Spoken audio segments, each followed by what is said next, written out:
बाब अल Mandeb straight पर भी कब्जा हो सकता है, इस पर भी पहरेदारी की जा सकती है। भारत का जो ट्रेड है 95% जो ट्रेड है समुद्री रास्तों से ही होता है। ठीक है। तो ये समुद्री रास्तों में ये दो चैनल बहुत महत्वपूर्ण है। लेकिन अगर ये चैनल ही बंद हो गया, बाब अल मंडेब भी बंद हो गया, तो फिर खाड़ी तक पहुंचने के सारे रास्ते बंद। हूतियों ने क्या इसको लेकर कोई चेतावनी जारी की है? तो एक डर के खौफ के साए में एक एक जहाज गुजारे जा रहे हैं, उनको फिर सुरक्षित अरब सागर तक लाया जा रहा है, तब जाकर के वो यहाँ आ पा रहे हैं।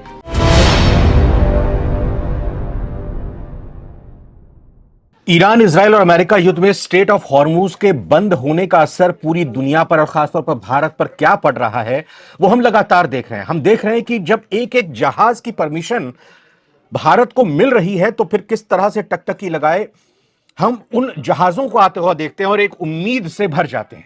लेकिन इस बीच एक बेहद डराने वाली, चौंकाने वाली और एक बुरी खबर सामने आ रही है कि बाब अल मंडेब स्ट्रेट, जी हां, बाब अल मंडेब स्ट्रेट पर भी कब्जा हो सकता है, इस पर भी पहरेदारी की जा सकती है यमन के हूती विद्रोहियों की तरफ से। और ये वही हूती विद्रोही जिनको लेकर कहा जाता है कि ये ईरान की तरफ से पाले पोसे गए प्रॉक्सीज हैं। तो क्या स्थिति बन रही है, क्या महत्ता है, कहां यह बाब अल मंडेब पड़ता है और भारत पर इसका क्या असर पड़ेगा, कितना व्यापार तेल का और बाकी चीजों का भारत का यहां से आता है, इसी चीज को डिस्कस करते हैं, आपको जानकारी देने की कोशिश करते हैं आज की इस वीडियो में। नमस्कार, मैं रविंद्र सिंह आपके साथ, और मेरे साथ मेरे सहयोगी, मेरे साथी दिनेश मिश्र जी जुड़ चुके हैं, जिन्होंने पूरा एक्सप्लेनर तैयार navbharattimes.com अपनी वेबसाइट पर किया है पूरी रिसर्च के साथ।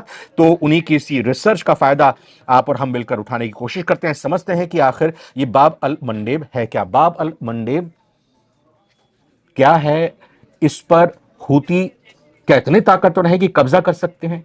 इससे पहले भी हमने सुना है कि हूती इस पर कब्जा कर चुके हैं और उसको ब्लॉक कर चुके हैं। जी, सबसे पहले बात तो ये करते हैं कि बाब अल मंडेब है क्या। बाब अल मंडेब यमन की खाड़ी और अफ्रीकी जो हॉर्न ऑफ अफ्रीका है, इरिट्रिया और जिबूती, उसके बीच अलग करने का एक खाड़ी चैनल है, मतलब समुद्री चैनल है। और ये भी बड़ा संकरा है जो हम देख पा रहे हैं अभी इसमें मैप के जरिए। ये बहुत ही मतलब समझिए कि बहुत ही कम है, 29 किलोमीटर केवल इसकी चौड़ाई है। एक जहाज के गुजरने के लिए 29 किलोमीटर काफी कम होता है। कई बार ऐसा होता है कि अगर जहाज 2-3 जहाज अगर फंस गए तो फिर वहाँ जो है ट्रैफिक लग जाता है। अभी हाल ही में जैसे स्वेज नहर में लगा था जी। तो कहने का मतलब ये है कि जो ये रास्ता है बाब अल मंडेब, आप इसकी अहमियत ऐसे जान सकते हैं कि ये लाल सागर और अदन की खाड़ी जो हिंद महासागर से जुड़ती है, उसके बीच को जोड़ने वाला एक रास्ता है। ठीक है, ये बड़ी महत्वपूर्ण चीज है।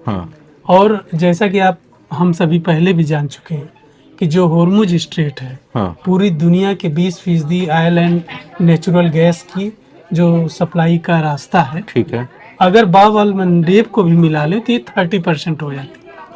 अच्छा, 20% हॉर्मुज स्ट्रेट हो गया और 30% पूरी दुनिया का ऑयल एंड गैस का बाब अल मंडेब। इसमें भारत का पक्ष थोड़ा बताइए। होर्मुज और बाब अल मंडेब मिला करके 30%। ओके, यानी 1/3 पूरी दुनिया की 1/3 सप्लाई जो है इन्हीं दो चैनलों से होकर के गुजरती है। तो आप इसकी अहमियत, रणनीतिक अहमियत समझ सकते हैं। भारत का क्या है कि भारत का जो ट्रेड है 95% जो ट्रेड है समुद्री रास्तों से ही होता है। ठीक है। तो ये समुद्री रास्तों में ये दो चैनल बहुत महत्वपूर्ण है। यहाँ से हम स्वेज नहर पहुंच सकते हैं, लाल सागर पहुंच सकते हैं, स्वेज नहर पार करके अफ्रीकी देशों तक पहुंच सकते हैं। तो ये कुल मिला जो हमारा रास्ता है बहुत आसान हो। वरना अगर हमें ये रास्ते बंद हो गए तो हमें 15 दिन एक्स्ट्रा टाइम लगेगा और 40% जो है इसकी कास्ट लागत बढ़ जाएगी। यानी 15 हमें जो दक्षिण अफ्रीका आपने देखा होगा मैप में, तो सबसे नीचे, तो उसका पूरे अफ्रीकी महाद्वीप का चक्कर लगा के तब जहाज इंडिया पहुंचेंगे या इंडिया से बाकी देशों को जाएंगे। अगर ये दोनों स्ट्रेट बंद हुए तो आप समझ सकते हैं 15 दिन हो सकता है, 20-25 दिन किसी और वजह से भी। तो मतलब जैसे अब आप ये इसको ऐसे समझिए कि फल और सब्जी लदी है तो कितने दिन चलेंगी, वो खराब हो जाएंगी।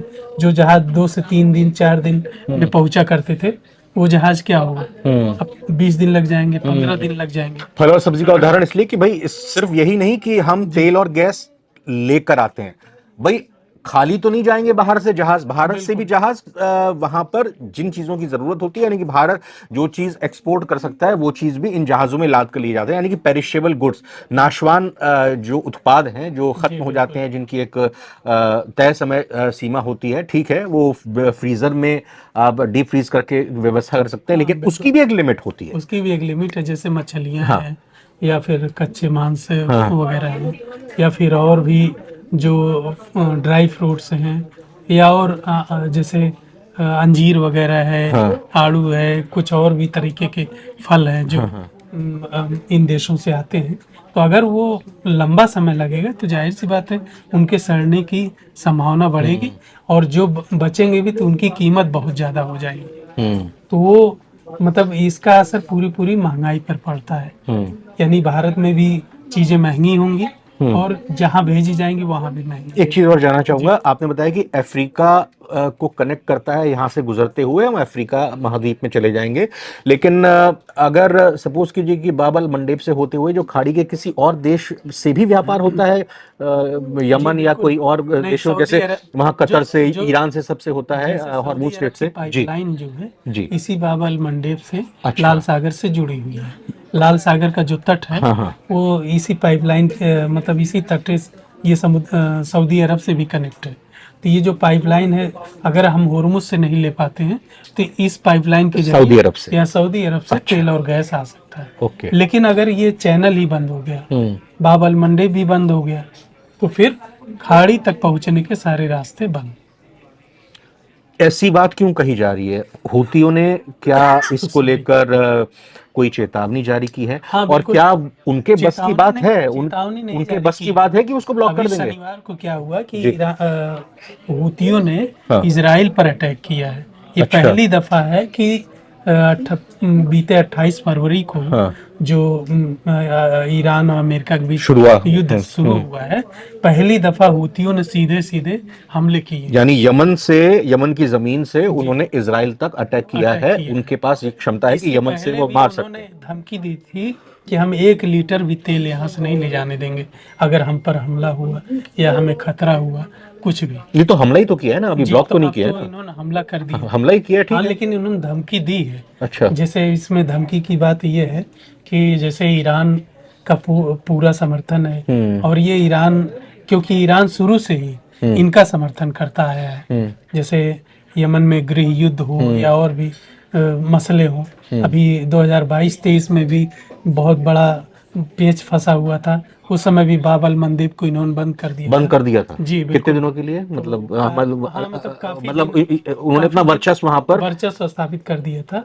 और मतलब लगातार हमले करते थे, जहाजों पे अटैक करते थे। तो अगर ये चीजें लंबे समय तक बरकरार रही तो पूरी दुनिया में हाहाकार मचने वाला है, अगर लंबे समय तक रहा। क्योंकि तेल की कीमतें जैसे बढ़ेंगी, हर चीज़, पूरे देश की इकोनॉमी भी, क्योंकि इकोनॉमी भी एक मतलब कहीं न कहीं तेल और डॉलर पे आधारित है। तेल की सप्लाई और डॉलर पे पूरी दुनिया की जो अर्थव्यवस्था है वो चरमराएगी, और जब डॉलर चरमराएगा तो चीज़ें और भी महंगी होंगी। तेल की कीमतें लगातार बढ़ ही रही, तो उससे घरेलू असर पे अभी आप देख रहे होंगे कि हमारे यहाँ भी जैसे गैस की किल्लत और चीज़ें बढ़ रही हैं। सरकार ने इसके लिए बाकायदा टीमें लगा रखी हैं कि कहीं कोई अफवाह न फैल पाए, कुछ न हो पाए। तो इस तरीके की चीज़ें चल रही हैं, मतलब एक तरह से तंत्र काम कर रहा है और पूरी दुनिया में चल रहा है कि कहीं कोई इस तरह के पैनिक सिचुएशन क्रिएट ना हो। जी। तो बाब अल मंडेब मतलब इतने ज़्यादा इम्पोर्टेंट स्ट्रेटेजिक लोकेशन है, इसका भी कोई ऑल्टरनेट नहीं है? ऑल्टरनेट जैसा आपने बताया कि 40% कॉस्ट बढ़ जाएगी और 12 से 15 दिन लग जाएंगे। तो सिर्फ भारत की बात नहीं है, भारत के अलावा और दुनिया के लिए भी इम्पोर्टेंट ये जगह बन जाती है। और चूंकि अमेरिका के राष्ट्रपति ट्रंप बार बार कह रहे हैं कि भाई हॉर्मुज स्ट्रेट को खाली कर दो, इसको आप इसका ब्लॉकेज आप हटा दो, तो अगर यहाँ पर भी ये कहीं की ब्लॉक कर दिया जाता है स्टेट ऑफ बाबल मंडेब को, तो अमेरिका के लिए भी दिक्कत और परेशानी बढ़ जाएगी इस मायने में कि ये मतलब अमेरिका के साख पर बट्टा लग जाएगा कि भाई आप हॉर्मुज स्ट्रेट तो छोड़िए, उसको आजाद कराना तो छोड़िए, आप दूसरा भी जगह पे सरेंडर हो गए, आप जी। हूतियों के आगे सरेंडर अब हो गए आप आप। ये समझिए कि भले ही जैसे हमारी सरकार ही करे या दुनिया में और भी लोग करें कि हमने वैकल्पिक रास्ते बनाए हैं, 27 देशों के बजाय हम 41 देशों से आयात कर रहे थे। तो देखिए, बड़ी चीज समझने वाली बात यह है कि जैसे हम अपना मैक्सिमम तेल और गैस का आयात कहाँ से करते हैं, 55% या 50%, ठीक है, 50% तेल, 55% गैस, वो ज्यादातर खाड़ी के देशों से होता है। बाकी का जो बचा हिस्सा है वो आप समझिए कुछ घरेलू सोर्सेस से, कुछ अमेरिका से, कुछ रूस से, अफ्रीका से, वेनेजुएला से, कुछ अफ्रीका से। तो इसलिए हम बैलेंस कर पाते हैं। लेकिन अगर आप सोचिए पूरा शिफ्ट अगर ये 55% अगर हमें दूर दराज के देशों से लेना पड़ गया तो फिर हमारा बैलेंस कर पाना बड़ा मुश्किल होगा। और एक चीज इसमें यह भी है कि ईरान भाई 5 देशों को हॉर्मुज स्ट्रेट से इजाजत देता रहा है, चाहे वो चीन हो, रूस हो, पाकिस्तान की बात हुई, भारत की बात हुई और एक और देश की बात हुई। लेकिन यहां अगर ये ब्लॉक हो जाता है, इराक अगर यहां पे ब्लॉकेड हो जाता है तो फिर तो हूतियों से कौन जाकर बातचीत करेगा कि भैया हमारे लिए हमारा जहाज आप जाने दो। वहां से कौन सी गवर्नमेंट बात, क्योंकि हूतियों को तो किसी ने रिकॉग्नाइज किया ही नहीं हुआ है, उनको कोई पहचान दी ही नहीं हुई है। तो वहां पर तो फिर समझिए कि पूरी तरह से टोटली ब्लॉकेड हो जाएगा इन 5 देशों के लिए भी। हाँ बिल्कुल, ये सही बात है। लेकिन इसके अभी आप कह रहे हैं कि होर्मुज की भी बात है, तो होर्मुज में भी ऐसा क्लियर बात नहीं है। मैं शुरुआत में कहा ना कि भाई एक जहाज के लिए परमिशन लेनी पड़ रही है, परमिशन लेनी पड़ रही है। इंडियन नेवी स्काउट कर रही है उसको, लगातार उसकी निगरानी चल रही है कि कहीं कोई हमला ना हो जाए, कहीं कुछ ना। तो एक डर के खौफ के साए में एक एक जहाज गुजारे जा रहे हैं, उनको फिर सुरक्षित अरब सागर तक लाया जा रहा है, तब जाकर के वो यहाँ आ पा रहे हैं। तो ये खतरा बहुत बड़ा है, मतलब। और वैसे भी जब ऐसी सिचुएशन होगी तो जाहिर सी बात है वो मतलब तेजी से जो फ्लो होना चाहिए ऑयल गैस का वो नहीं हो पाएगा। कुल मिलाकर यही कहा जा सकता है दिनेश जी कि भाई अगर ईरान के खिलाफ अमेरिका और इजराइल हमले बढ़ा रहा है, तेज कर रहा है, तो उन्होंने पहले ही चेतावनी दे दी थी कि हम ये एक रीजनल वॉर में इसको तब्दील कर देंगे, हॉर्मुज स्ट्रेट को ब्लॉक कर देंगे। उन्होंने वैसा कर दिया। उसके बाद फिर उनके जो प्रॉक्सी को लेकर सवाल उठने लगे कि भाई कहाँ है हुती, कहाँ है हिजबुल्ला, कहाँ है हमास। तो हिजबुल्ला भी लगातार उधर लेबनान से इजराइल से लोहा ले रहा है, इजराइल भी वहां पर लगातार उन पर हमला कर रहा है, और हुतियों ने भी अगर फ्रंट खोल दिया पूरी तरह से और वो सामने आ गए तो एक बहुत ही बड़ी दिक्कत और विकट समस्या आ सकती है। और देखना होगा कि कैसे युद्ध की शुरुआत करने वाले डोनाल्ड ट्रंप और नेतन्याहू इस सिचुएशन से डील करते हैं। और उन देशों के लिए दिक्कत समस्या वाकई में बढ़ी जाएगी जिनका व्यापार, जिनका ट्रेड इस बाब अल मंडेब स्टेट से होता है। दिनेश जी बहुत बहुत शुक्रिया, बहुत बहुत धन्यवाद। फिलहाल इस वीडियो के बारे में कमेंट करके अपनी राय जरूर रखिएगा। इजाजत दीजिए, नमस्कार।